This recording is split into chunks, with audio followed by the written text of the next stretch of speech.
اعوذ باللہ من الشیطان الرجیم بسم اللہ الرحمن الرحیم۔ عزیزان من، آج جولائی 1969 کی 6 تاریخ ہے اور ہم درس قرآن کریم کے سلسلہ نو میں سورہ بقرہ کی آیت 253 سے شروع کر رہے ہیں۔ 2/253۔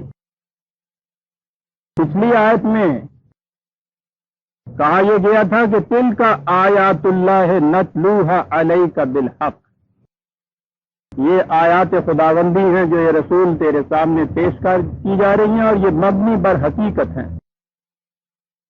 اور اس کے بعد تھا کہ یہ کوئی نئی بات نہیں ہے جو تم سے کہی جا رہی ہے، نہ ہی کوئی تو نیا رسول ہے۔ یہ سلسلہ رشد و ہدایت شروع سے چلا آ رہا ہے۔ انبیاء کرام مختلف قوموں کی طرف آئے، خدا کے رسول ہر بستی میں آئے، ہر زمانے میں آتے رہے۔ وَإِنَّكَ لَمِنَ الْمُرْسَلِينَ، اور انہی رسولوں کے زمرے میں ایک تم بھی ہو۔ کوئی نئی بات نہیں ہے۔ رسولوں کا ذکر آیا تو بات کہی کہ تِلْكَ الرُّسُلُ فَضَّلْنَا بَعْضَهُمْ عَلَى بَعْضٍ۔ ترجمہ یہ ہے کہ یہ رسول ہیں، ان میں سے بعض کو دوسروں پر فضیلت دی ہم نے۔ اسی سورہ بقرہ کے آخر میں یہ کہا گیا ہے کہ ہم رسولوں پہ ایمان لاتے ہیں وَلَا نُفَرِّقُ بَيْنَ أَحَدٍ مِّن رُّسُلِهِ۔ 2/285، 2/285۔ لا نفرق بین احد من رسل، ہم ان میں سے کسی میں فرق نہیں کرتے۔ وہاں فرق کرنا کہا ہے اور یہاں کہا ہے کہ فضلنا بعضهم علی بعض، اور اسی کی تشریح یہ کہہ کے کر دی کہ ورفع بعضهم درجات۔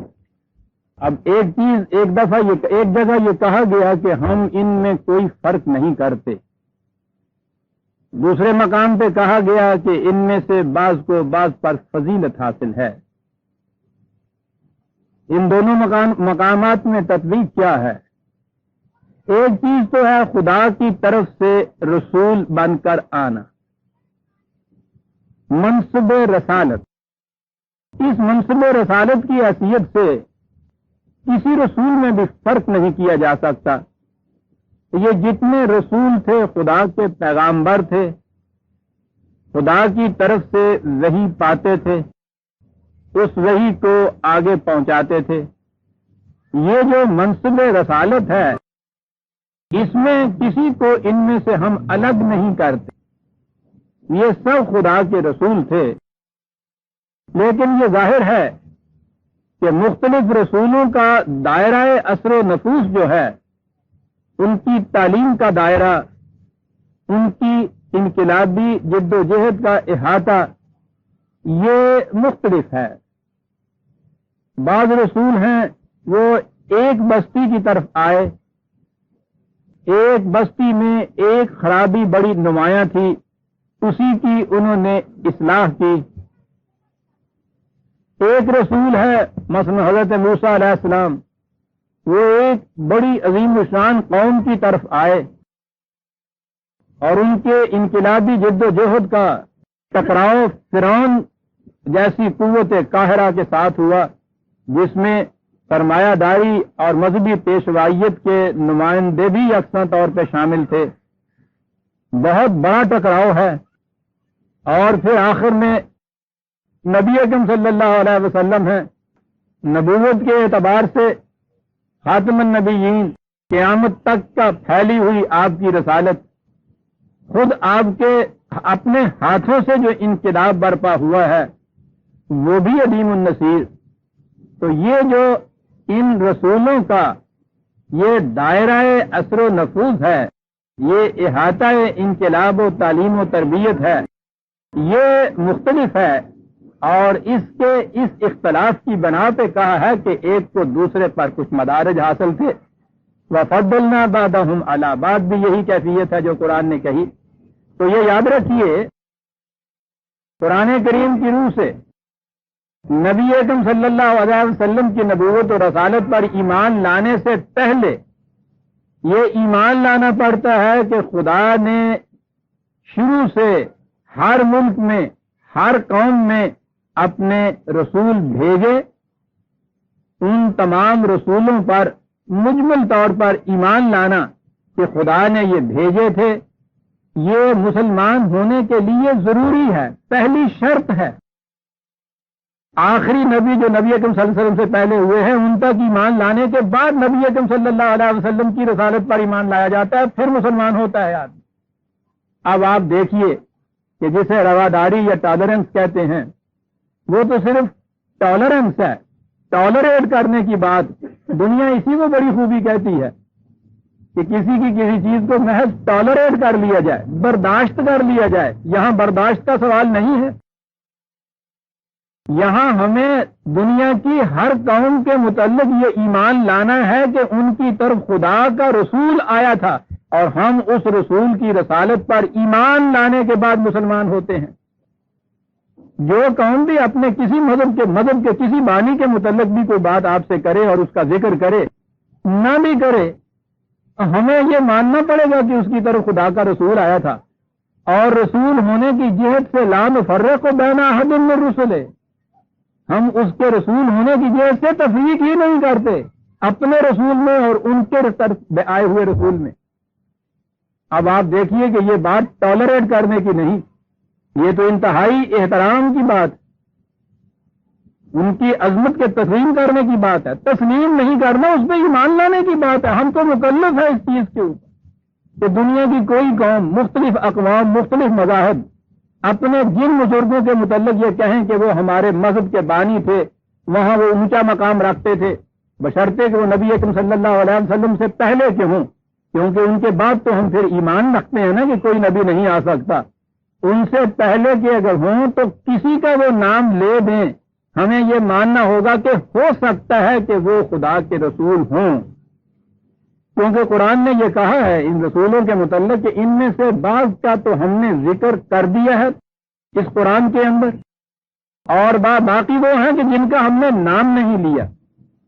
جس طرح سے ان رسولوں کی طرف بھیجی ہوئی کتابوں کے متعلق کہا، وہ صرف 4 کتابیں ہیں جن کا نام لیا ہے قرآن نے، باقیوں کا نام نہیں لیا۔ اسی طرح سے جن انبیاء یا رسولوں کا نام لیا ہے وہ کوئی 35، 36، 38 کے قریب سمجھ لیجئے، اور کہا یہ ہے کہ کوئی امت، کوئی قوم، کوئی بستی ایسی نہیں تھی جس میں ہم نے رسول نہیں بھیجا، تو وہ تو آپ سوچ لیجئے کہ تعداد کہاں تک پہنچتی ہے۔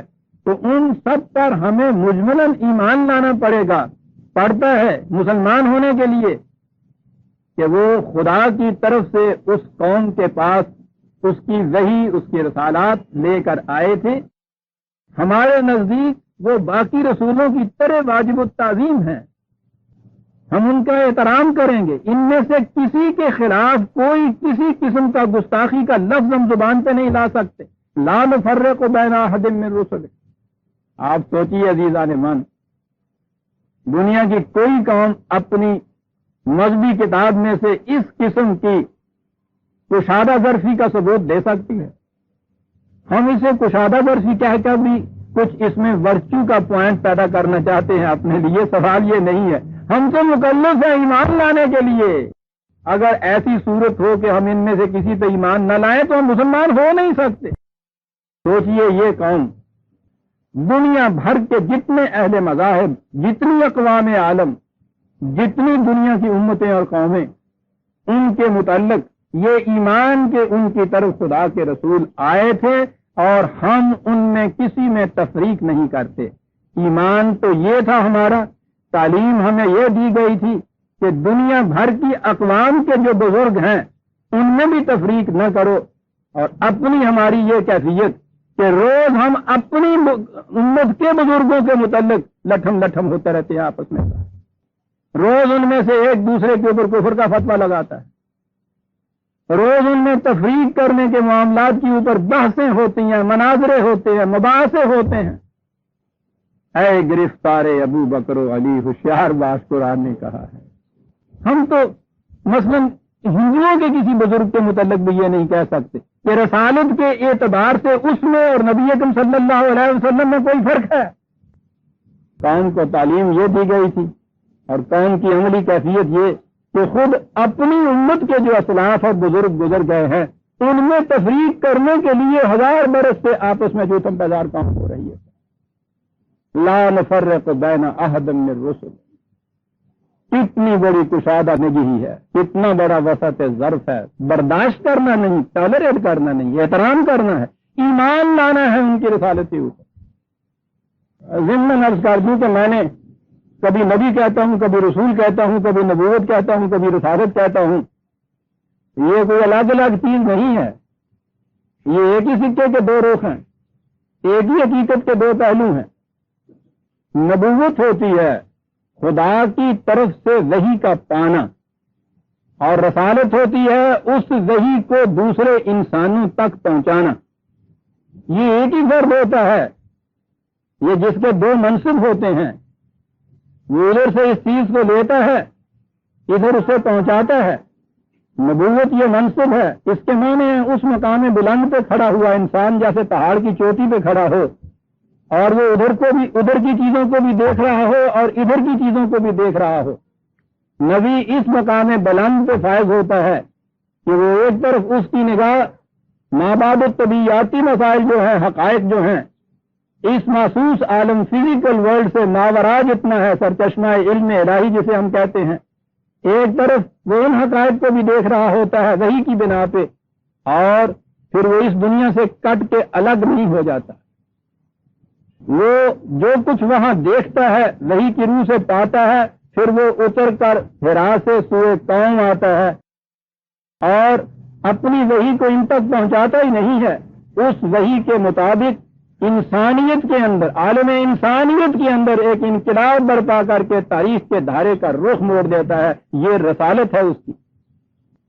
یہ جو ہمارے ہاں ایک بات چلی کہ ساتھ نبی وہ ہوتا ہے جو صاحب شریعت نہیں ہوتا، رسول وہ ہوتا ہے جو صاحب شریعت ہوتا ہے، قطعاً غیر قرآنی تصور برادران عزیز. قرآن کریم نے انہی رسولوں کو جن کو رسول کہا ہے انہی کو نبی کہا ہے، جن کو نبی کہا ہے انہی کو رسول کہا ہے. شریعت جسے آپ کہتے ہیں ہے کیا؟ خدا کی طرف سے وہی پانا، کچھ احکام، کچھ نواہی، کوئی تعلیم، اسی کا نام شریعت ہوتا ہے. اور اگر کسی نبی کو یہی نہیں ملتا تو پھر وہ لے کے کیا آتا ہے انسانوں کی طرف؟ یعنی مجھے اس سے کام کیا ہے کہ جو میرے لیے کوئی چیز خدا سے نہیں لا رہا؟ میں آگے چل کے عرض کروں گا کہ یہ غیر قرآنی تصور جو ہے کہ خدا کی طرف سے کوئی علم ملتا ہے اور وہ اس کی اپنی ذات تک محدود رہتا ہے، دوسروں کے لیے نہیں ہوتا، یہ تصوف نے پیدا کیا، جو پھر اقبال کے الفاظ میں اسلام کی سرزمین میں ایک اجنبی پودا ہے، مستعار لیا ہوا غیر قرآنی تصور ہے. یاد رکھیے عزیزان من، میں یہاں صرف اتنا عرض کر رہا تھا کہ نبی اور رسول ایک ہی سکے کے 2 رخ، ایک ہی فرد کے 2 منصب ہیں. صرف اتنی سی چیز ہے، وہ خدا سے وحی کا پانا ہے، یہ اس وحی کو آگے پہنچانا ہے. وہ حقائق مجرد آتے ہیں، یہ ان کو عملاً متشکل کرتا ہے ایک نظام کی شکل میں. ایک ہی فرد ہے. کوئی نبی بغیر رسالت کے نہیں ہو سکتا، کوئی رسول بغیر نبوت کے نہیں ہو سکتا. اس لیے انہی کو کبھی نبی کہا جاتا ہے، کبھی رسول کہا جاتا ہے، کبھی منصب کے فرق کے اعتبار سے ان دو اصطلاحوں میں فرق کیا جاتا ہے. لیکن یہ نہیں ہے کہ نبی صرف نبی بھی ہوتا ہے، رسول ہوتا ہی نہیں ہے، اور رسول ہوتا ہے، نبی ہوتا ہی نہیں ہے. نبی اور رسول ایک ہی فرد کے 2 مناصب کا نام ہے. میں کہہ یہ رہا تھا لا نفرق بین احد من الرسل، قطعاً تفریق نہیں کرتے ہم کسی رسول کو دنیا کی کسی قوم کی طرف وہ آیا ہوا ہو، خواہ اس کا قرآن نے تصریحاً نام لیا ہو یا محض مجملاً اس کا ذکر کیا ہو. مجملاً ذکر بھی اس طرح سے کہ قرآن نے کہا ہے کہ کوئی ایسی بستی یا امت نہیں جس کی طرف ہم نے رسول نہ بھیجا ہو. یہ اجمالی ذکر ہو گیا کہ دنیا کی ہر قوم کی طرف خدا کا رسول آیا ہے. اور اس ایمان کے معنی یہ ہیں کہ اتنی بڑی کشادہ نگاہ والی قوم دنیا میں پیدا ہو رہی ہے کہ دنیا کے ہر مذہب کا، وہ کتنا ہی اس وقت باطل مذہب کیوں نہ ہو، اس کے متعلق یہ ایمان رکھنا کہ خدا کی طرف سے ابتداءً وحی کے ذریعے سے یہ چیز آئی تھی، انہوں نے مسخ کر دیا ہے اپنی اس چیز کو. وہ لانے والا جو تھا اس کا احترام ہمارے دل میں ہے، اس پر ایمان لانے سے ہم مسلمان ہوتے ہیں. یہاں سے ایک مسلمان چلتا ہے آگے.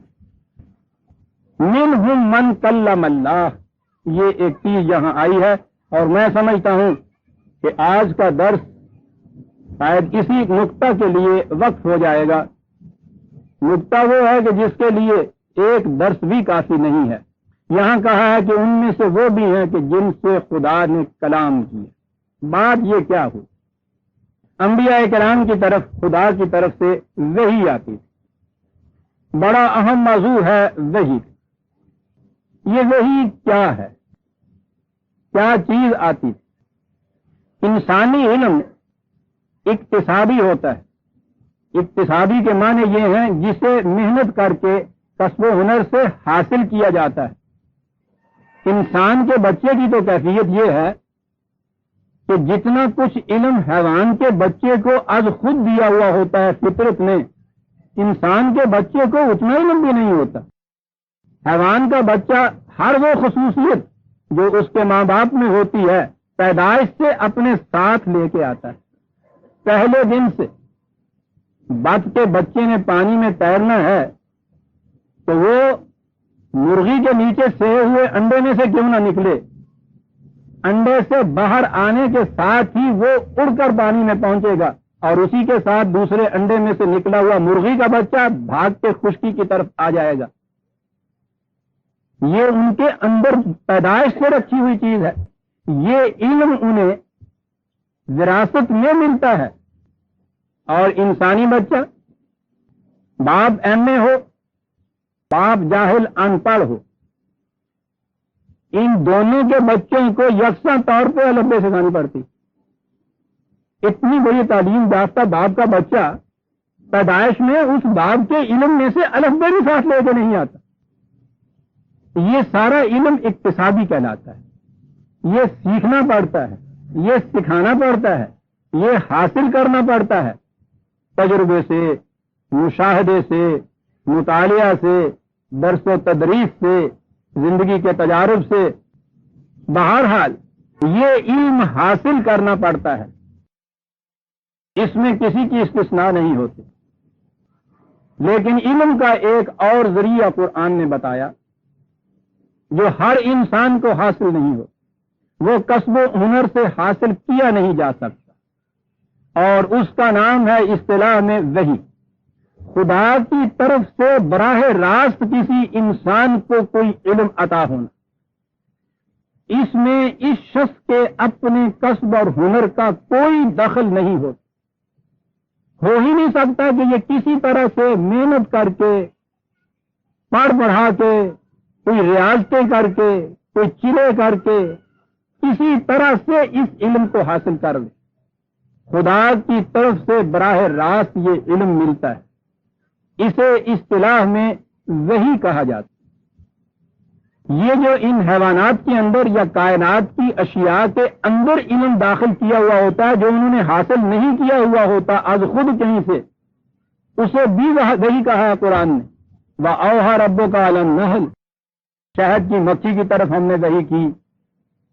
اوحیٰ ربک الی السماء، یہ اجرام فلکی کی طرف وحی کی ہوئی ہے، عرض کی طرف وحی کی ہوئی ہے. یہ وحی کیا ہے؟ انہوں نے کسب و ہنر سے یہ چیزیں نہیں سیکھی.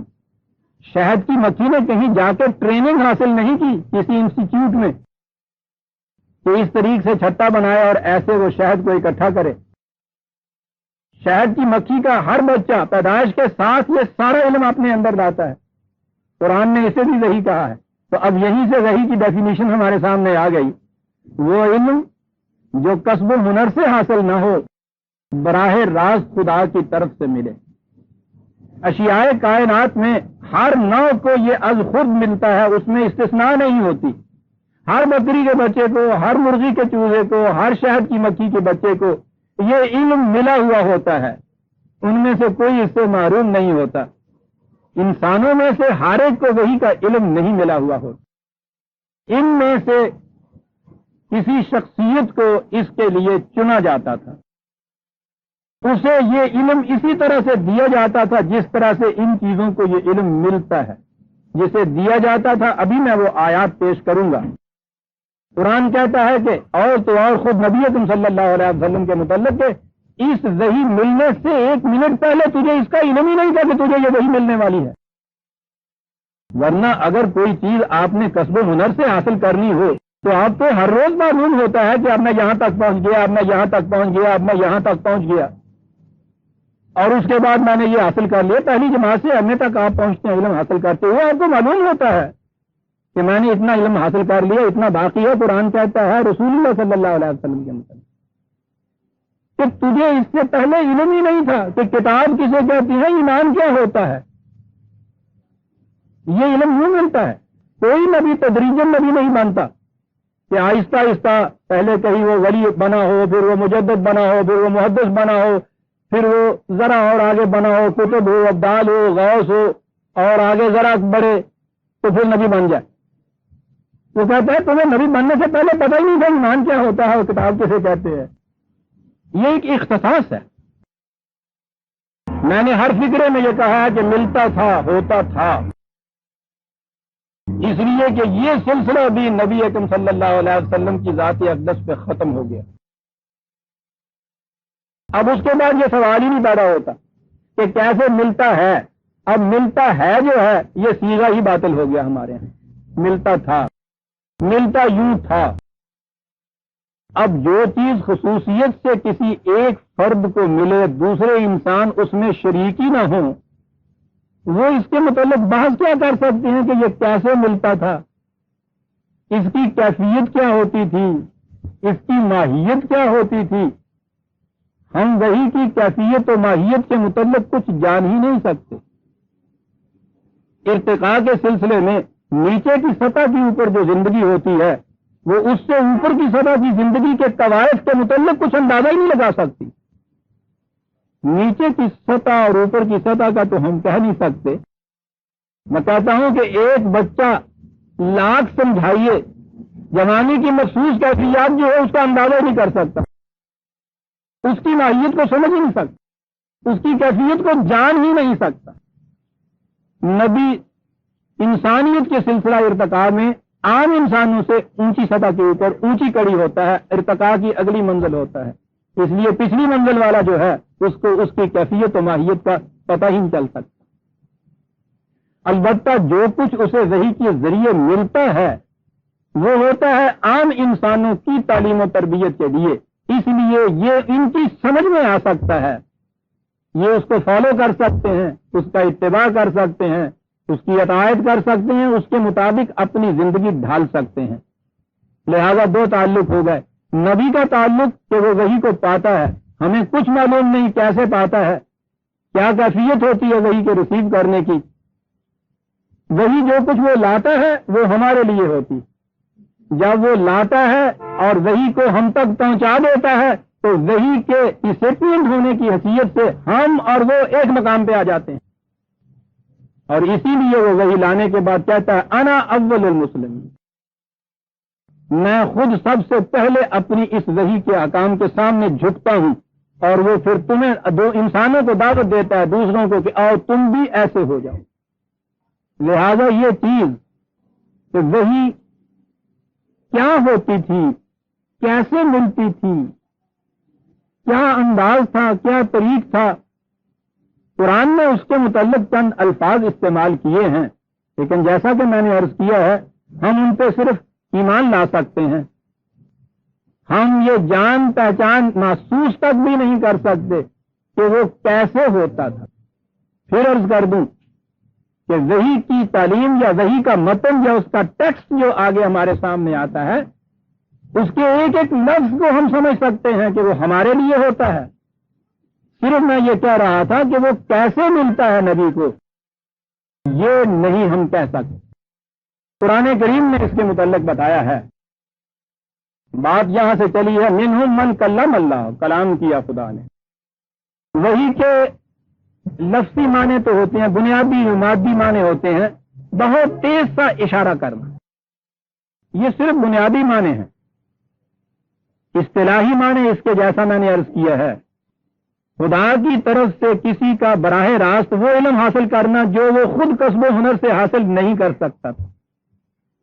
اور اس سے آگے استعمال کی روح سے سمجھ لیجئے وحی کے معنی کسی تک کسی حکم کا پہنچا دینا بھی ہوتا ہے۔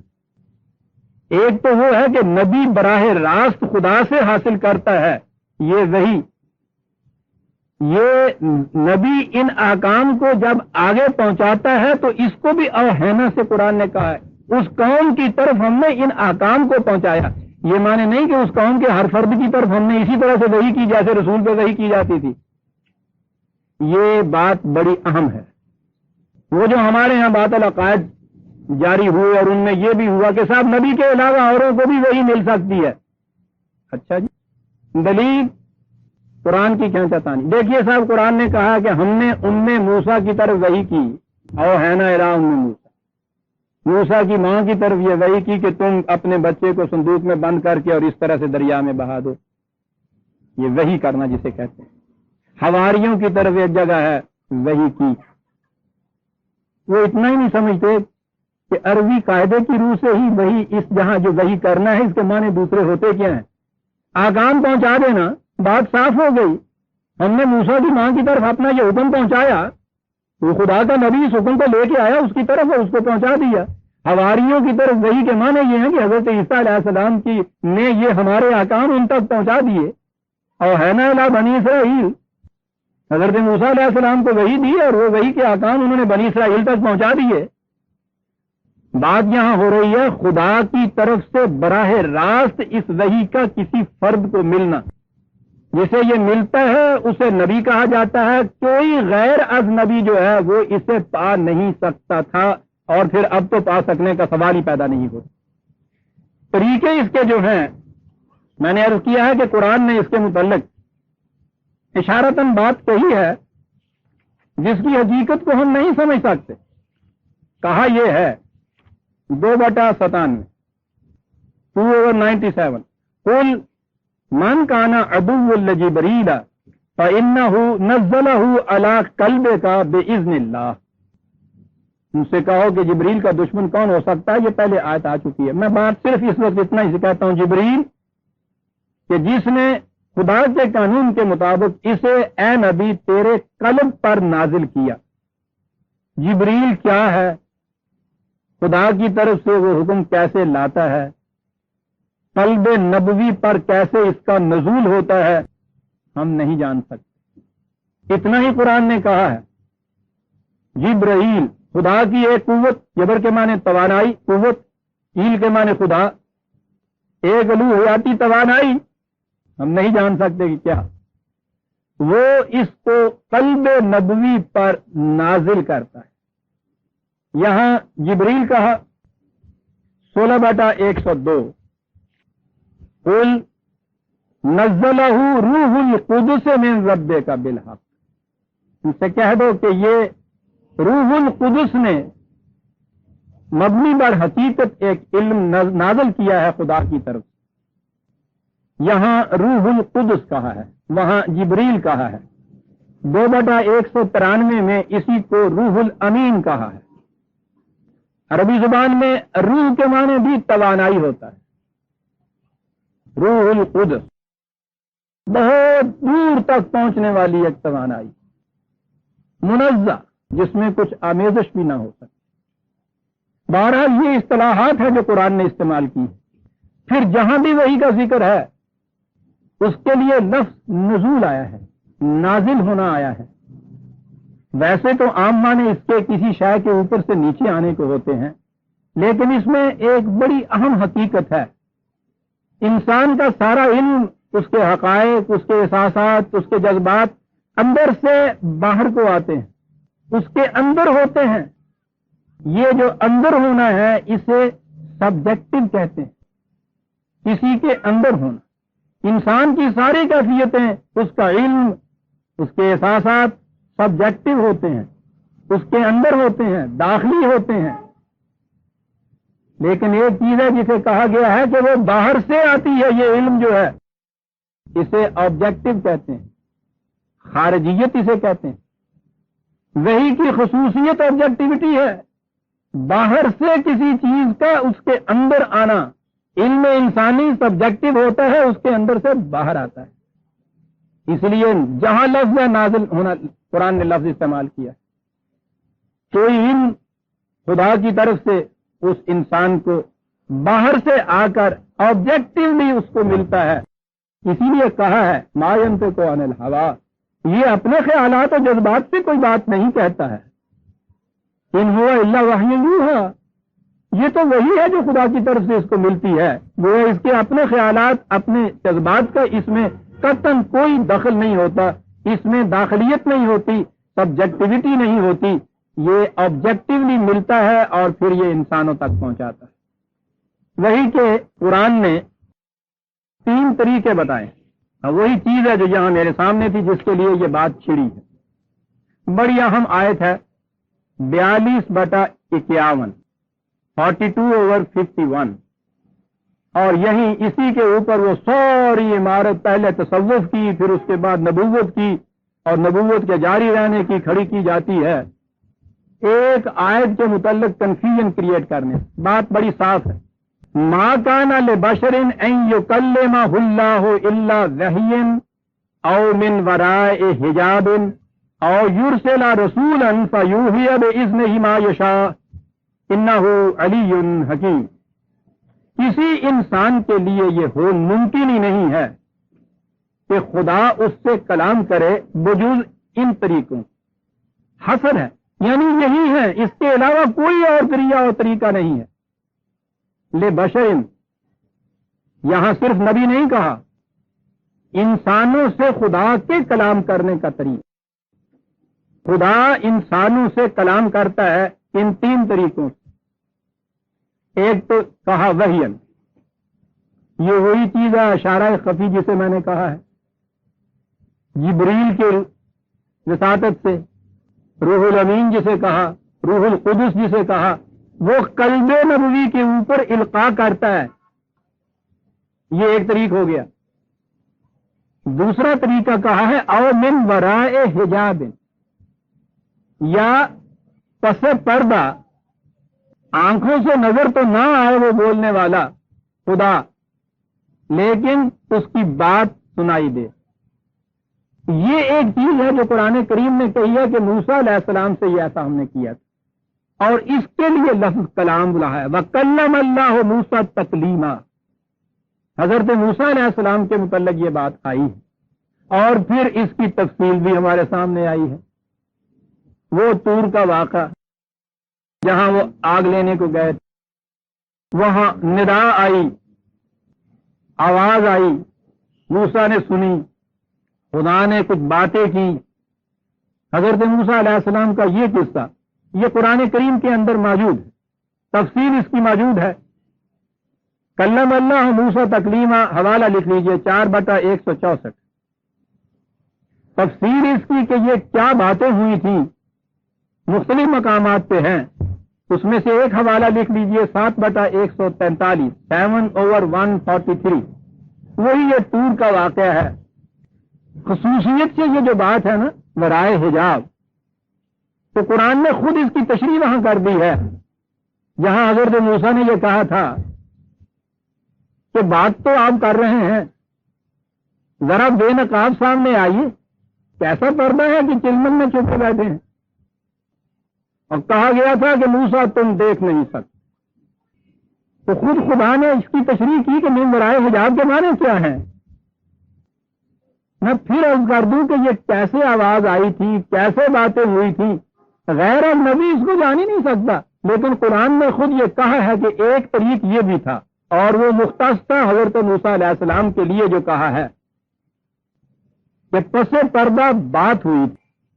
لیکن یہ جو بات ہوئی تھی قرآن کریم نے اس کو بھی وحی کہا ہے، یاد رکھیے. یعنی یہ کوئی الگ شے نہیں ہے، کہا اس کو بھی وحی ہے، اگرچہ اس کو کلام کہا ہے.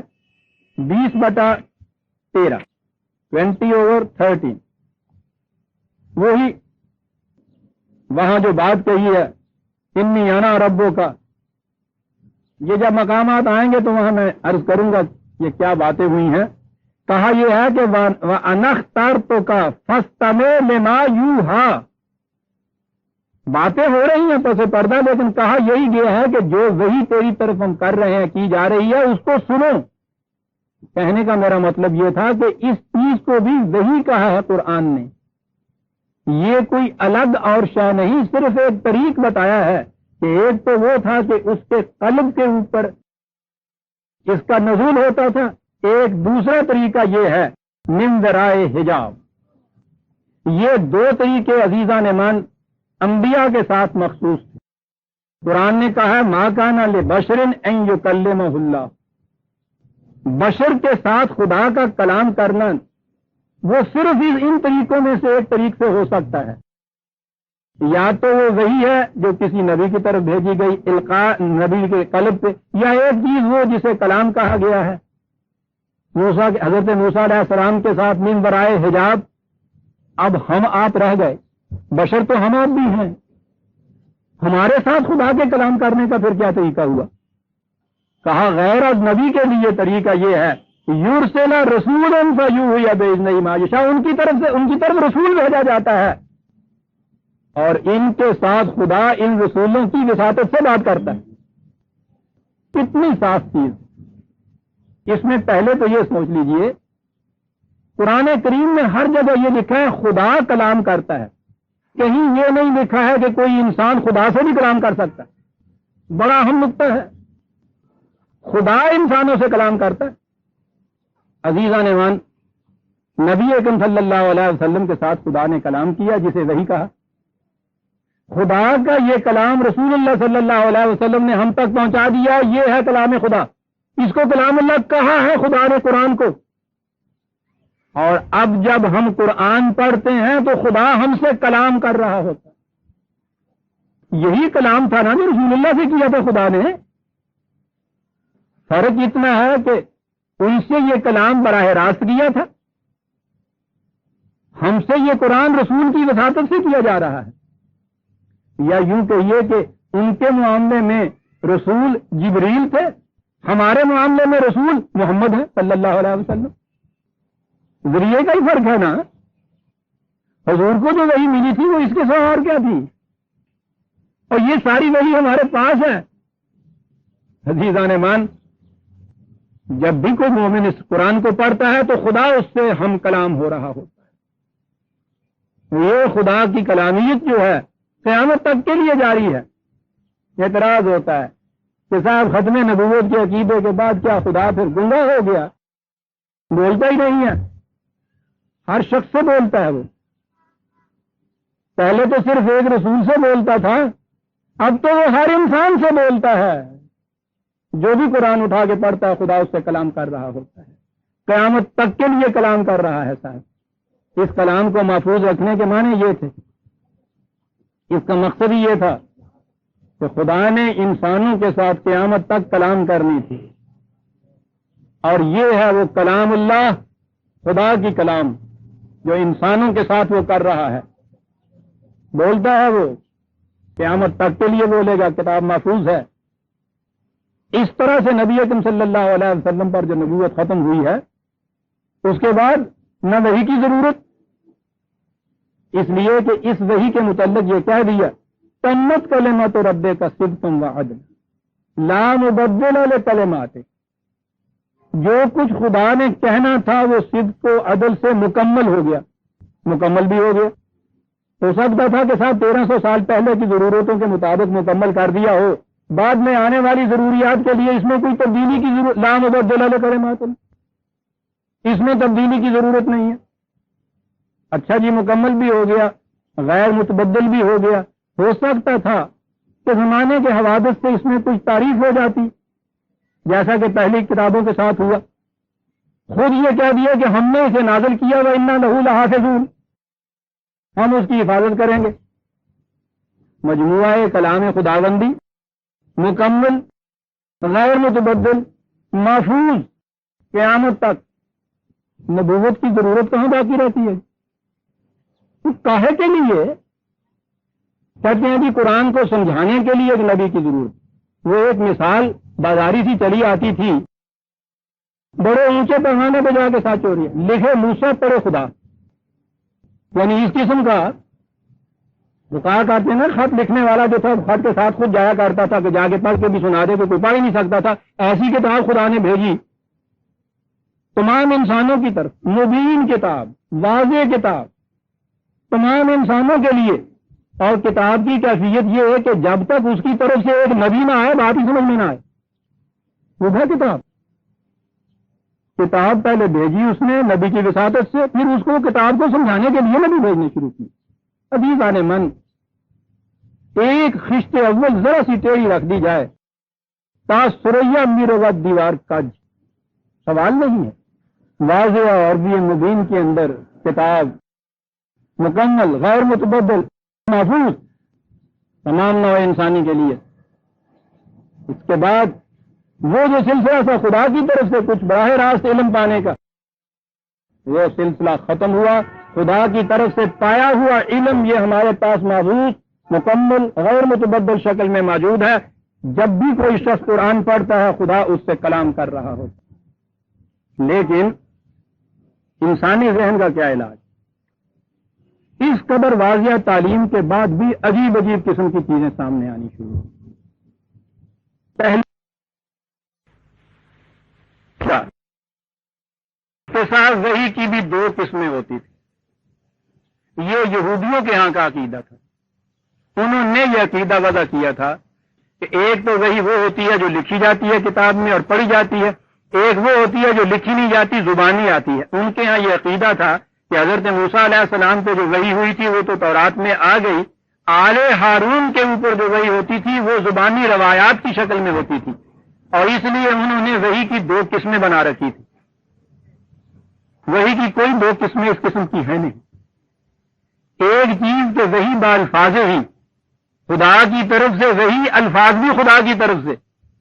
دوسری چیز یہ کہ وحی خدا کی طرف سے لیکن الفاظ اس کے خدا کے نہیں، الفاظ نبی کے.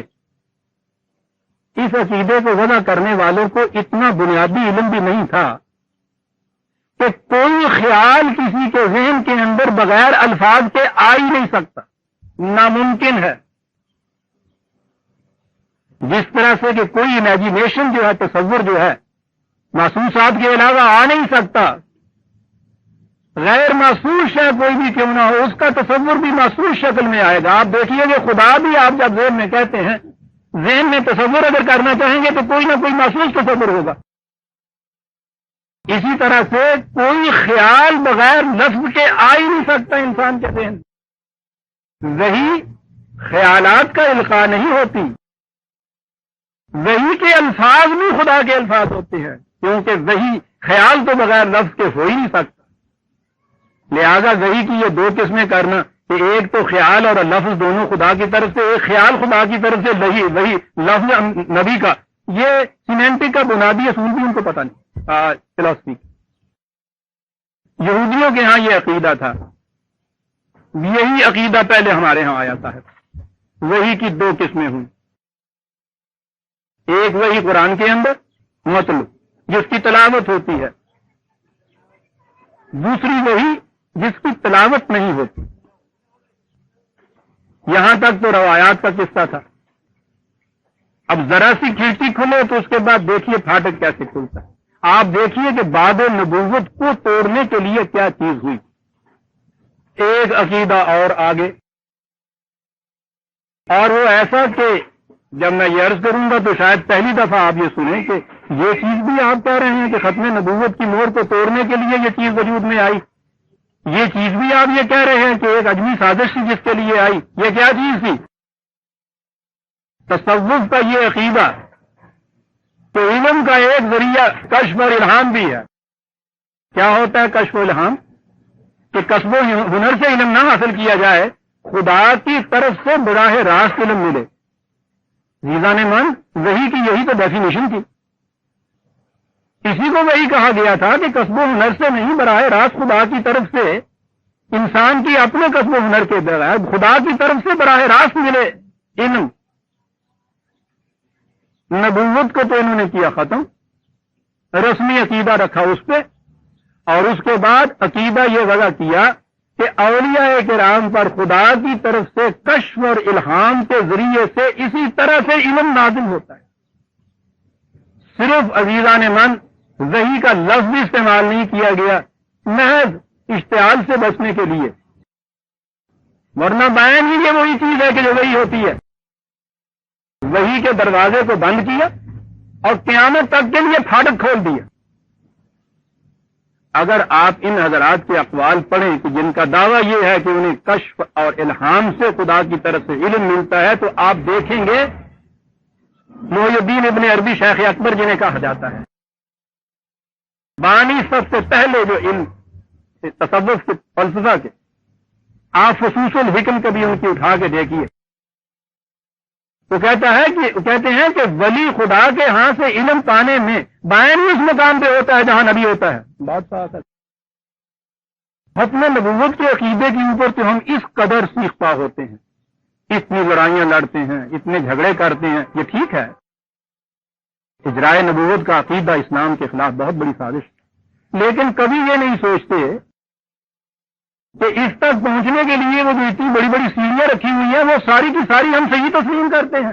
کشف اور الہام ہر شخص مانتا ہے، اس پہ کبھی کسی کے ذہن میں نہ شک پیدا ہوتا ہے، نہ کوئی اشتعال پیدا ہوتا ہے، نہ کوئی لڑائی جھگڑا پیدا ہوتا ہے، نہ کوئی مناظرہ ہوتا ہے، بلکہ جو اتنے دعویٰ کرنے والے ہیں ان کے سامنے سر تسلیم خم ہوتے ہیں. زندہ تو ایک طرف، ان کی ہڈیوں کے سامنے بھی سجدے کیے جاتے ہیں. یہ کیا ہے کشف اور الہام؟ قرآن میں تو وحی کے علاوہ بڑے سے بڑے مومن کے لیے کہیں بھی یہ بات نہیں. کشف اور الہام علم کا ذریعہ وحی جو نبی کو براہ راست ملتا تھا، نبی کا دیا ہوا جو کتاب کے اندر ہے، اور اس کے علاوہ انسانی عقل، بصیرت، فراست، تفکر، تدبر، مشاہدہ، مطالعہ، وہی جو عام طریقے ہیں. قرآن خود خدا نے مومنین کو قرآن کے متعلق کہا ہے تدبر فی القرآن، تفکر فی القرآن. کہیں یہ نہیں کہا کہ تمہیں قرآن کے حقائق براہ راست کشف کے ذریعے سے معلوم ہوا کریں گے. کشف کا تو لفظ ہی نہیں، نہ الہام تو اس معنی میں لفظ ہے قرآن میں. ایک جگہ ہے الہمہ، اس کے معنی کچھ اور. اصطلاحیں غیر اسلامی دوسروں کے ہاں سے ساری مستعار بھی ہیں. یہ ساری چیز یونان کے فلسفے میں تھی، پلیٹو نے اس کی اوریجن دی. نیو پلیٹنزم ہمارے ہاں ایک فلسفہ ہے، اس میں یہ پروان چڑھی. یہودی تھا یہ فیلو جس نے اس چیز کو آگے بڑھایا. عیسائیوں میں آ کے یہ خانقاہیں ان کی ہوئی، اور آپ کے ہاں بھی آ کر تیسری صدی میں نہیں دوسری صدی کے آخر میں آ کے جب یہ آپ کا اسلام یہ گاڑی دوسری پٹڑی پہ پڑی ہے، جہاں اور چیزیں غیر اسلامی اس میں آئیں، یہ عقیدہ بھی آپ کے ہاں آیا، اور اس کے بعد جگہ جگہ یہ خانقاہیت کے مراکز آپ کے ہاں قائم ہو گئے. اب ان مراکز کی کیفیت یہ ہے کہ وہ زیادہ جاذب توجہ ہیں آپ امت کے لیے بنسبت اس قرآن کریم. کشف اور الہام کی دنیا ایک نئی بسی ہوئی ہے. عزیزان من، میں پھر عرض کر دوں کہ ان طریقوں سے جو دعویٰ کیا جاتا ہے کہ ہمیں یہ خدا کی طرف سے علم ملا، کشف نام رکھیے، الہام نام رکھیے، بروزی نبی کہہ دیجئے، ذلی کہہ دیجئے، ان سب کی یہ کیفیت ہے کہ یہ تدریجاً کہتے ہیں وہاں تک پہنچتے ہیں. خدا کی طرف سے جو علم حاصل ہوتا ہے وہی 42/51 آپ نے لکھی تھی. اگلی آیت 52 لکھیے، بات کتنی صاف ہو جاتی ہے. کہا تھا کہ یہ 3 طریقے تھے انسانوں کے ساتھ خدا کے ہم کلام ہونے کے. براہ راست جبریل کی وساطت سے قلب نبوی کے اوپر کسی علم کا القاء ہونا، من ورائے حجاب خدا کا کسی سے بات کرنا. وکلم اللہ موسیٰ تکلیما، ایک چیز اسے بھی وہی کہا ہے، الہام و کشف نہیں کہا. تیسری چیز عام انسانوں سے وہ رسول جو اس وحی کو پہنچاتا ہے دوسرے انسانوں کی طرف، خدا دوسرے انسانوں سے یوں بات کرتا ہے.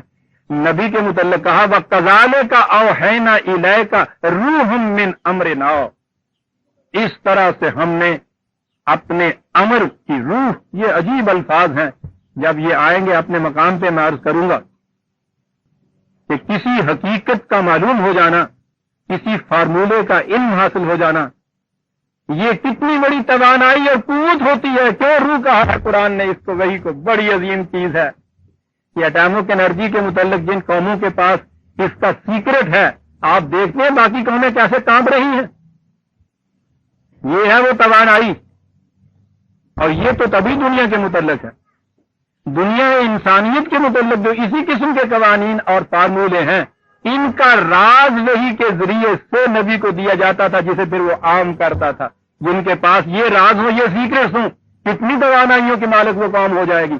پوچھئے عرب کی مٹھی بھر جماعت سے کہ جنہوں نے کیسر و کسرا کے محلات کی بنیادوں تک کو ہلا دیا تھا. یہ ہوتا ہے الروح. فذالک اوحینا الیک روح من امرنا ما کنت تدری ما الکتاب ولا الایمان. تو جانتا ہی نہیں تھا اس سے پہلے کتاب کسے کہتے ہیں، ایمان کیا ہوتا ہے. اندازہ لگائیے. کسب و ہنر کا کوئی دخل نہیں ہے، تو جانتا ہی نہیں. وہ تو فوراً ایک انکشاف سامنے ہوتا ہے. اور حضرت موسیٰ علیہ السلام کے معاملے میں تو بات اتنی تفصیل سے بتا دی ہے. وہ کہہ کے جاتے ہیں کہ وہاں مجھے کچھ آگ دکھائی دیتی ہے، جاتا ہوں وہاں سے کچھ، یا تو تمہارے لیے آگ لاؤں گا تھوڑی بہت، تم تاپ لینا، یا وہاں سے راستہ پوچھوں گا، کیونکہ آگ کے معنی ہے کہ انسان ہے. کہیں یاد رکھیے، جہاں آگ ہوگی وہاں انسان ضرور ہوگا. یہ غنیمت ہے، حیوانات میں سے کوئی ابھی آگ جلانا نہیں جانتا. وہ تو یہ کرنے گئے تھے، وہاں جاتے ہی آواز آتی ہے. قصب و ہنر سے ہوتا تو بڑے مراقبے کیے ہوئے ہوتے، بڑے منازل طے کی ہوتی، یہ معلوم ہوتا کہ اب میں یہ بن گیا، اب میں یہ بن گیا، اب میں لگا پہنچنے، وہ آیا، وہ پہنچا ہے، دیکھیے صاحب سوال ہی نہیں ہے. قرآن رسول اللہ کے متعلق ہے، ما کنت تدری ما الکتاب ولا الایمان ولکن جعلناہ نورا نہدی بہ من نشاء من عبادنا. ہم نے اس کو ایک روشنی بنا کے تیرے پاس بھیج دیا، اپنے بندوں میں سے جس کی طرف ہم چاہتے ہیں یہ روشنی دیتے ہیں. اور آگے عزیزان من، ہم یہ روشنی نہدی بہ من نشاء وانک لتہدی الی صراط مستقیم، اور تو اس روشنی کے ذریعے سے لوگوں کی ہدایت کرتا ہے صراط مستقیم کی طرف. کیا بات ہے قرآن کی. جی میں کہہ یہ رہا تھا کہ وہ علم جو خدا کی طرف سے ان انسانی ذرائع کے بغیر براہ راست ملتا ہے، قرآن نے اسے وحی کہا ہے. مختص تھا وہ انبیاء کرام کے ساتھ، ختم ہو گیا وہ ذات رسالت مآب صلی اللہ علیہ وسلم پر.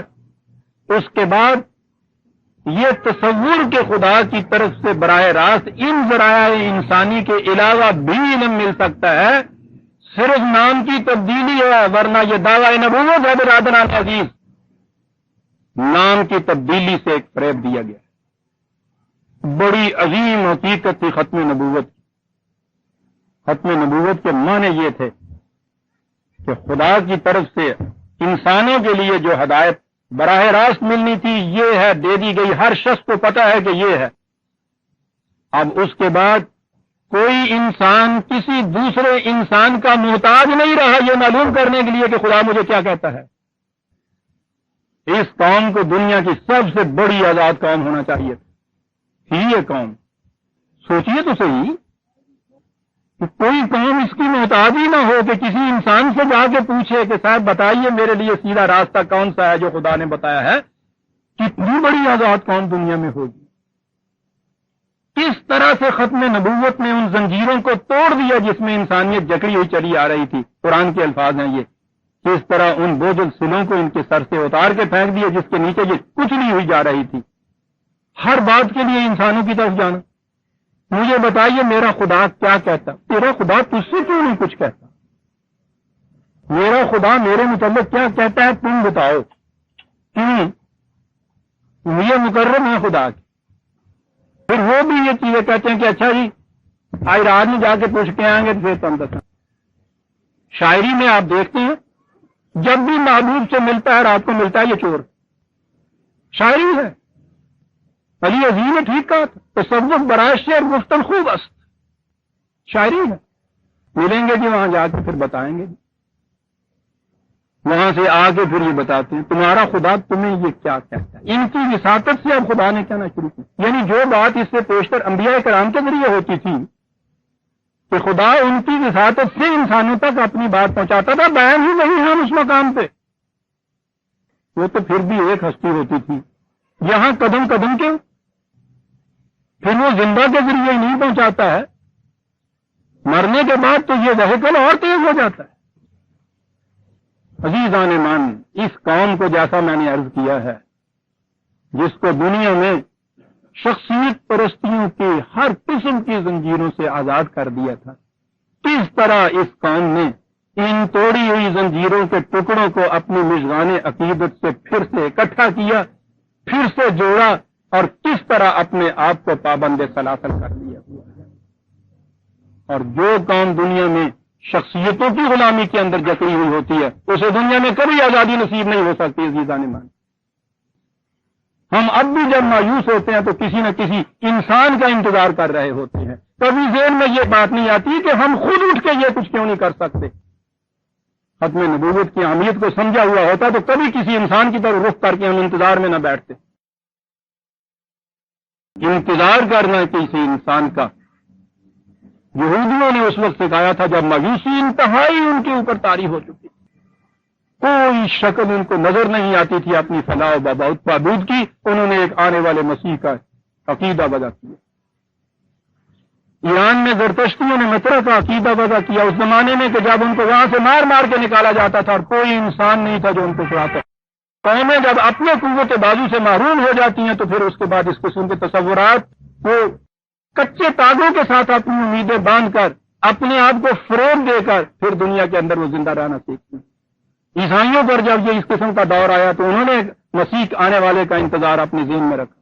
بدھوں کو جب یہاں سے نکالا گیا ہے تو انہوں نے ایک متیا کا انتظار کیا، آخر میں جب آئے گا تو۔ ہندوؤں کے اوپر جب آ کے باہر کی قوموں نے یہی کچھ کیا، انہوں نے آخری دور میں ایک کلنکی اتار کا عقیدہ اپنے ذہن کے اندر رکھا۔ ہر قوم نے اپنی مایوسی کے زمانے میں، انحطاط کے زمانے میں، بجائے اس کے کہ یہ ہو کہ ہمیں اٹھ کے یہ کچھ کرنا چاہیے، انہوں نے یہ کہا کہ نہیں، ایک آنے والا آئے گا اور وہ آ کے یہ کچھ کرے گا۔ ختم نبوت نے اس باطل عقیدے کی جڑ کاٹ کے رکھا۔ آنے والا آخری آ گیا، اب کوئی اور آنے والا نہیں آئے گا، اب تم نے خود اپنا آنے والا بننا ہے۔ عزیز آنے والا بڑی عظیم حقیقت تھی ختم نبوت۔ اس قوم نے کہاں کہاں ناسپاس گزاری کی ہے، کہاں کہاں کفران نعمت کیا ہے۔ اس قسم کی کتاب پاس کہ جس کا جی چاہے اس کے ساتھ خدا کلام کرنے لگ جائے۔ اس کو بند کیا ہوا خدا سے کلام کرنے کے لیے مٹی کے ڈھیروں کے اوپر جا رہی ہے۔ توبہ، ذلت کی انتہا ہونی چاہیے۔ ختم نبوت کے ساتھ اس نے یہ کہہ دیا کہ اب شخصیتوں کی طرف انتظار نہ کرو، یہ خدا کا کلام تمہارا قوت بازو، اس سے اٹھو اور ساری دنیا میں انقلاب برپا کر دو۔ ان کی کیفیت یہ کہ زندوں کی طرف انتظار کے لیے نہیں، مردوں کے لیے بھی انتظار میں بیٹھے ہوئے ہیں۔ یہ کیا چیز تھی؟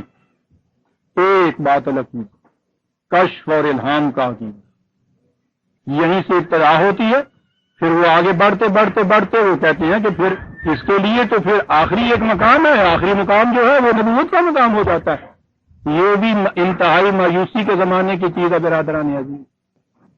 ہمارے ہاں کی نبوت ہو یا ایران کی بہائیت ہو، یہ خالص مایوسی کے زمانے کا پیدا کردہ تصور۔ جب قومیں اپنی قوت بازو سے دنیا کے اندر انقلاب پیدا کرتی ہیں، وہ کبھی کسی شخصیت کی طرف نہ تکتی ہیں نہ کسی کا انتظار کرتی ہیں۔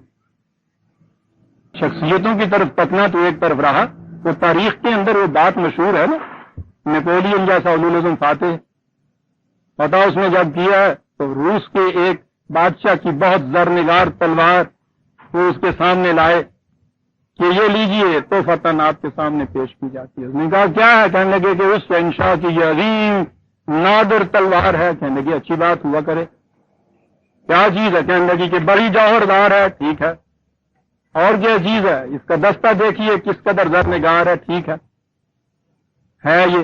انہوں نے کہا لے لیجئے۔ پتا اس نے کیا کہا؟ اس نے کہا میرے پاس اپنی تلوار موجود۔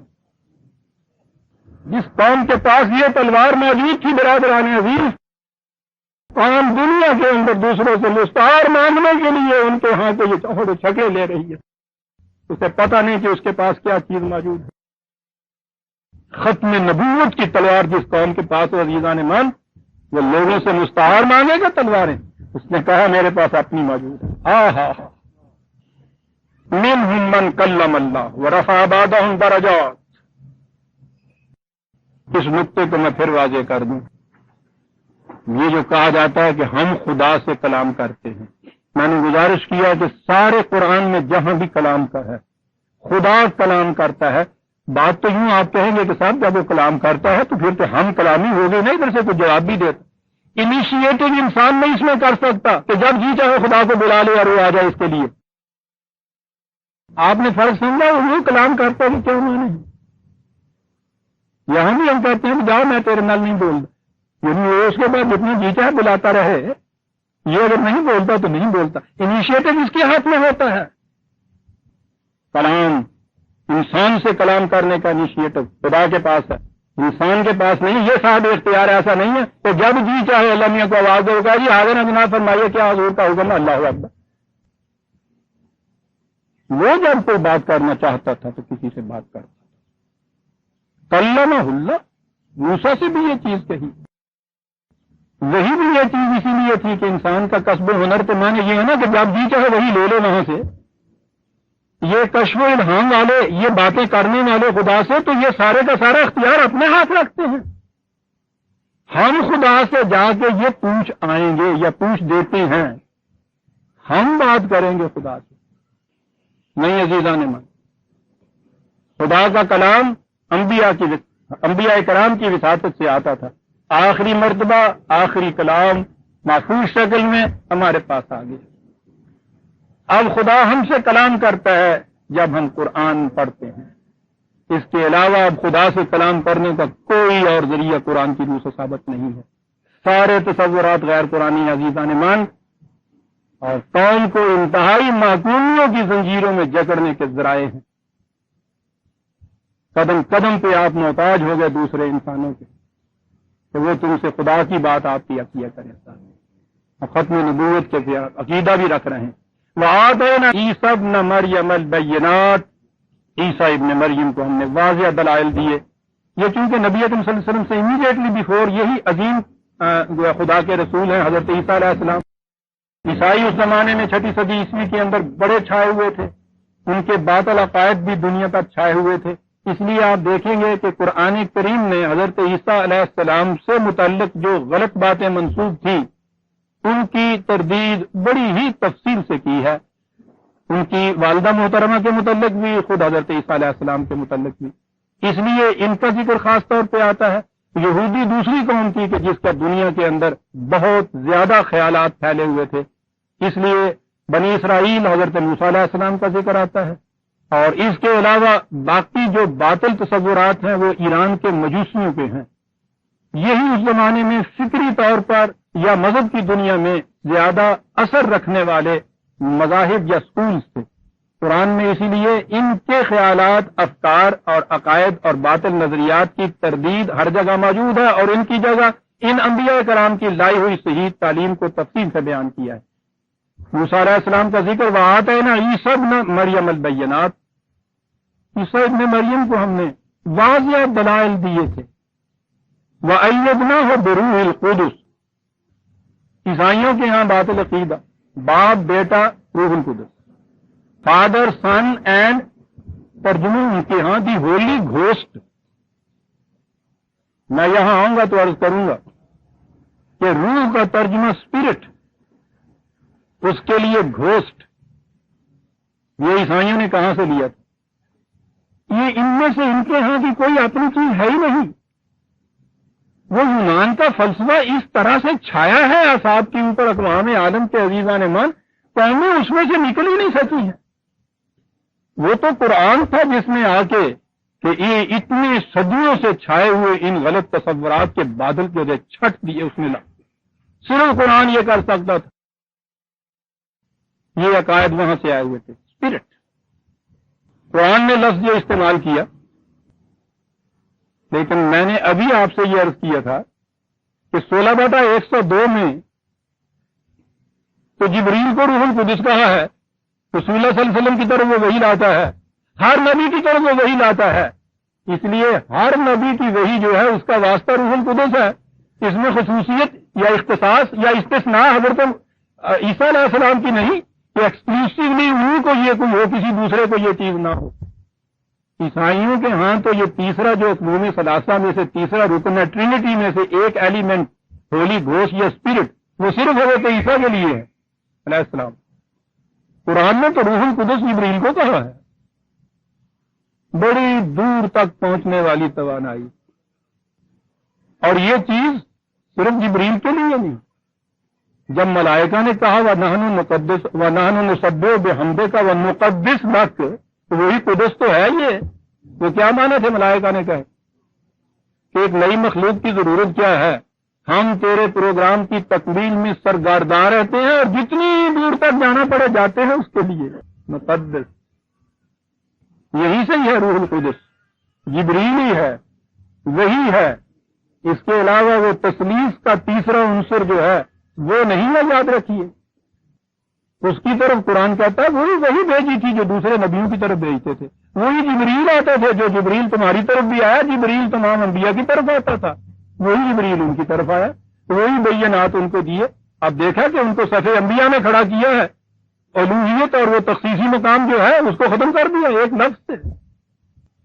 اب اس کے بعد وہ دور تھا جب عیسائیوں کے فرقے ایک دوسرے کے ساتھ خلاف مناظرے اور مباحثے ہی نہیں کرتے تھے. وہ ان متشابہات سے نکل کے محکمات تک آ گئے تھے، یعنی میدان جنگ میں جنگ ہوتی تھی، ان کی آپس میں لڑائیاں ہوتی تھی، قتل و غارت گری ان کی یہاں ہوتی تھی. ہم بہت خوش ہوتے ہیں کہ صاحب دیکھیے نا باقی قومیں کیا کرتی تھی، اس لیے کہ اپنی تاریخ کی طرف کبھی ہم نے نگاہ ہی نہیں کھائی. جتنی قتل و غارت گری آپس میں مسلمانوں نے خود کی ہے، دوسری قوموں نے کیا کی ہوگی. لیکن اس وقت تو قرآن ان کی بات کر رہا ہے نا. ان سے متعلق تو یہ کہہ دیا تھا کہ جس نے کسی ایک مومن کو بھی عمدن قتل کر دیا فجزاؤہ جہنم، ایک مومن کا بالارادہ قتل جہنم. اور یہاں ایک ایک جنگ میں آپ دیکھتے ہیں تو سب ہزاروں کی تعداد کے اندر دونوں طرف سے قتل ہو رہے ہیں. بات میں یہ کہہ رہا تھا، قرآن کہتا ہے کہ وَلَوْ شَاءَ اللَّهُ مَا اقْتَتَلَ الَّذِينَ مِن بَعْدِهِم مِّن بَعْدِ مَا جَاءَتْهُمُ الْبَيِّنَاتُ وَلَٰكِنِ اخْتَلَفُوا مِنْهُم مَّنْ آمَنَ وَمِنْهُم مَّنْ كَفَرَ. کہتے بینات جب آ جائیں بڑی عجیب چیز ہے. بینات وہ چیزیں ہیں جن کو ریشنلی آپ ایکسپٹ کر لیتے ہیں، عقل و فکر کی روح سے، علم و بصیرت کی روح سے، ان کسوٹیوں پہ کس کے یہ دیکھ کے ٹھیک اترتے ہیں، کنونس ہو جاتے ہیں. بین کھلی ہوئی بات. کہتے ہیں عام طور پہ انسانوں کو تم دیکھو کہ جب وہ اس طرح سے ان چیزوں پہ آ جاتے ہیں تو پھر تو بعد میں ایک دوسرے کے سینے میں نہ خنجر گھونپتے ہیں نہ کوئی اختلاف کرتے ہیں. تو یہ مذہب کی دنیا میں کیا ہو جاتا ہے ان کو آ کر. کہا کہ اگر ہماری یہ مشیت ہوتی کہ انسان اختلاف ہی نہ کریں، ہم انہیں جامد پتھروں کی طرح پیدا کر دیتے. پتھر کوئی اختلاف نہیں کرتے ایک دوسرے کے ساتھ، تب پھر یہ شرف انسانیت سے معروم ہو جاتے. کسی برے سے برے انسان سے بھی آپ کہیے کہ کیا وہ پتھر بننا چاہتے ہو، وہ کبھی نہیں بننا چاہتے. آزادی بڑی چیز جسے یہ ریٹین کرنا چاہتا ہے، اگرچہ بیچتا بھی اس کو یہ بڑے سستے دام میں ہے. قرآن نے کہا تھا کہ جاہل بھی ہے ظالم بھی ہے، لیکن بہرحال آزادی کو کبھی چھوڑنا نہیں چاہتا. آپ کو معلوم ہے کہ فالج میں حالانکہ نہ درد ہوتا ہے نہ کوئی پین ہوتی ہے، لیکن سب سے زیادہ کرب انگیز بیماری جو ہے وہ یہ ہوتی ہے کہ میں تو یہ اپنے ارادے سے ہل نہیں سکتا. دیکھا یہ اپنا ارادہ کتنی بڑی چیز ہے. قرآن کہتا ہے کہ یہ ٹھیک ہے، ہم چاہتے تو یہ کر سکتے تھے کہ ان کو پتھر بنا دیتے کہ یہ اختلاف نہ کرتے، لیکن ہم چاہتے یہی ہیں کہ یہ اپنے اختیار اور ارادے سے خود بینات کے ذریعے سے باہم دیگر صلح اور صفائی سے رہنا سیکھیں. ریشنلی ایک معاملے کو طے کر لیں، لیکن آپ کو معلوم ہے انسانوں میں ہوتا کیا؟ اصل معاملہ تو بہت دور میں جا کے آتا ہے. جو ہی کسی کے ساتھ آپ نے اختلافی بات معاملے پہ بات کی، دوسرے کی بات کے بعد فوراً آپ کو ایک اشتعال آتا ہے، غصہ ایک آتا ہے، اور فوراً آپ ان بیلنس ہو جاتے ہیں. آپ دیکھیں گے جتنے جھگڑے پیدا ہوتے ہیں ابتدا ان کی اس سے ہوتی ہے، دوسرے نے بات کی اور اس نے اپنا بیلنس کھویا. عزیزان ایمان، بات میں سے بات نکل آئی ہے، بڑی اہم بات ہے نا یہی بات جو میں نے عرض کیا ہے. اگر کہیں یہ چیز ہو جائے کہ دوسرا جو کچھ کہتا ہے اس پہ آپ ان بیلنس نہ ہوں، اپنا توازن نہ کھوئیں، آپ نے دیکھا کہ دنیا میں کتنے جھگڑے یہی ختم ہو جاتے ہیں. یہ ہے قرآن کی تعلیم عزیزان من تعویذ بنا کے گلے میں لٹکا رکھی ہے، اور اس کام کو تو بڑی ہی ضرورت ہے۔ ہمارے ہاں تو پوچھیے ہی نہیں نا، بات شروع ہونے سے پہلے ایک لفظ کے اوپر جھگڑا شروع ہو جاتا ہے۔ پتا وہ کیا چیز جو میں نے کہی تھی، 3 لفظ نبی اکرم صلی اللہ علیہ وسلم سے کہا گیا، وَاصْبِرْ عَلَىٰ مَا يَقُولُونَ، جو کچھ یہ کہتے ہیں نا اس سے اپنا بیلنس نہ کھو۔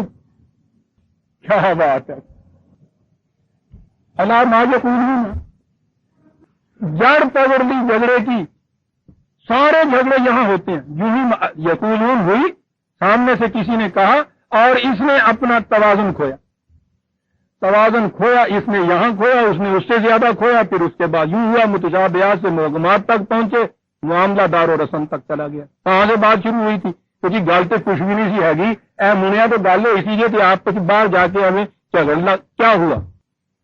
قرآن کی اتنی سی نگاہ سے بات وجد ہو گئی، وَاصْبِرْ عَلَىٰ مَا يَقُولُونَ۔ یاد رکھ، سامنے سے بات کہنے والا بڑی باتیں ایسی کرے گا کہ جس پہ اشتعال آئے گا، لیکن تیرا کام یہ ہے کہ اپنا توازن نہ کھو۔ وَاصْبِرْ کے یہ معنی ہے عزیزان من، میں پچھلی دفعہ بتا چکا ہوں، کشتی ڈولے نہ تیری، یہ ہے نا عربی کا ترجمہ۔ اگلے تو روڈ مارنا کشتی میں ڈولن لگتا ہے۔ وَاصْبِرْ عَلَىٰ مَا يَقُولُونَ، عظیم حقیقتیں 4 لفظوں میں بیان کر گیا ہے۔ میں کہہ یہ رہا تھا کہ پھر یہ اختلافات ہوتے کس طرح سے؟ بینات موجود ہوتے ہیں، اگر آپ بیلنس لوز نہ کریں، ریشنلی اس معاملے پہ دونوں فریق غور کریں، آپ دیکھ لیں گے کہ یہ لڑائی جھگڑے والی بات ہی پیدا نہیں ہوتی۔ کہتے ہم چاہتے یہ تھے ما جات ہوں البینات، کہ جب ایک چیز ریزن سے ریشنلی یہ دلائل و براہین کی روح سے سمجھ میں آ جائے تو پھر اس کے بعد یہ اس قسم کے اختلافات کیوں پیدا ہوں؟ پھر جھگڑے کیوں ہوں؟ مقتتل الذین، جھگڑا اختلاف ہی نہیں ہے، قتل و غارت گری تک، ولیکن اختلفوا منہ۔ لیکن لوگوں کی کیفیت یہ ہے کہ ذرا سی بات ہوئی اور انہوں نے خنجر ہاتھ میں لیا، فَمِنْهُم مَّنْ آمَنَ وَمِنْهُم مَّن كَفَرَ، پھر کچھ ان میں سے اس حقیقت پہ ایمان لے آئے، کچھ نے انکار کیا۔ وَلَوْ شَاءَ اللَّهُ مَا اقْتَتَلُوا، یاد رکھو ہم تمہیں پھر کیا دیتے ہیں کہ اگر ہمارا پروگرام مشیت کا یہی ہوتا تو ہم انسانوں کو ایسا پیدا کرتے کہ یہ اختلاف کر ہی نہ سکتے، صاحب اختیار و ارادہ ہوتے ہی نہیں۔ اب یہ سوال ہوا پیدا کہ صاحب پھر خدا نے ایسا بنا کے نہ دیا، اے لڑائی چل رہا تھے نقدہ روزدہ سے آپا، کیوں بنا دیا ایسا، کیوں یہ مشیت ہوئی؟ کہا اس مقام پہ یاد رکھو وَلَٰكِنَّ اللَّهَ يَفْعَلُ مَا يُرِيدُ، یہ کہ ہمارا اوریجنل پروگرام ایسا کیوں ہوا کہ ہم نے باقیوں کو خواب اختیار و ارادہ نہیں بنایا، انسان کو ایسا بنایا، یہ ہم نے یہ کیوں کیا ہے؟ یہ ہمارے ایک پروگرام کی بات ہے، تم اس پہ سوال نہیں کر سکتے۔ عزیزان من، یہ ہیں قرآن کی آیتیں جہاں سے یہ کوٹ کر دیتے ہیں، اتنا سا ٹکڑا لیا، وَلَٰكِنَّ اللَّهَ يَفْعَلُ مَا يُرِيدُ، صاحب خدا کہتا ہے جو ہمارے ارادے میں آتا ہے ہم کرتے ہیں، ہمارا نہیں عزیزان من، کہاں کہتا ہے یہ سوچئے کہ جب آپ یہ کہیں گے کہ سب آگ جلاتی کیوں ہے، زہر ہلاکت انگیز کیوں بنایا خدا نے، وہاں خدا یہ کہتا ہے کہ یہ جو مقام ہے اوریجنلی کہ ہم نے ان اشیاء کو ایسا کیوں بنایا ہے، یہ بہت بڑا وسیع پلان ہے ہمارا، اس پلان کے اندر یہ چیز فٹ ان کرتی ہے، ہم جانتے ہیں، اور یہ پلان جو ہے ہم نے کسی کے ساتھ مشورہ کر کے نہیں بنایا، اس لیے کہ یہ وہ مقام ہے کہ جہاں یفعل ما یرید، ہم نے اپنے فیصلے سے اپنے ارادے سے ایک پلان بنایا ہے، اس میں یہ چیزیں ہیں، اس کو تو تم کوشچن نہیں کر سکتے، لیکن یہ چیز کہ تم صاحب اختیار و ارادہ ہو یہ تو تم جانتے بھی ہو، اور اس کے بعد یہ کہ تم اپنا ارادہ خود نہیں دینا چاہتے کسی قیمت پہ بھی، یہ تو بات ہے نا تمہارے ہاں۔ خدا نے جی کیوں روک دیا؟ روز یہ ہوتا کہ جی اتنا ظلم کرنے والے جو ہیں، خدا اگر ہے موجود تو کیوں نہیں ان کو روک دیتا؟ دوسرے لفظوں میں یہی کہہ رہے ہیں نا کہ انسان کا اختیار و ارادہ کیوں نہیں چھین لیتا؟ تیسرے لفظوں میں یہی کہنا ہے نا کہ اس نے صاحب اختیار و ارادہ بنایا کیوں ہے؟ وہ کہتا ہے یہ کیوں نہیں تم پوچھتا، ہمارا اوور آل پلان ہے، اس کے مطابق ہم نے یہ کیا ہوا ہے، یہ پوزیشن ہے، یہ ہم نے تم سے واضح کر دی ہے۔ سانپ سے ہم کبھی نہیں پوچھیں گے تم نے ڈسا کیوں، شیر کو کبھی ہم پھانسی نہیں دیں گے کہ تم نے فلاں انسان کو چیر پھاڑ کیوں کھایا۔ انسان سے باز پرس کریں گے ہم کہ تم نے اپنے اختیار کو غلط استعمال کیوں کیا، کیوں صاحب اختیار بنایا، یہ تم ہم سے نہیں پوچھ سکتے، یہ ایسا بنایا ہے ہم نے۔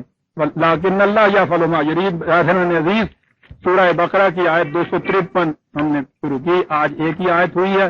خدا کرے کہ جو بات میں کہنا چاہتا تھا صاف ہو گئی ہو۔ اگلی دفعہ ہم آیت 254 سے لیں گے، بڑی اہم چیزیں آتی ہیں، اس میں تو شفاعت کا مسئلہ آ رہا ہے۔ ربنا تقبل منا انک انت السمیع العلیم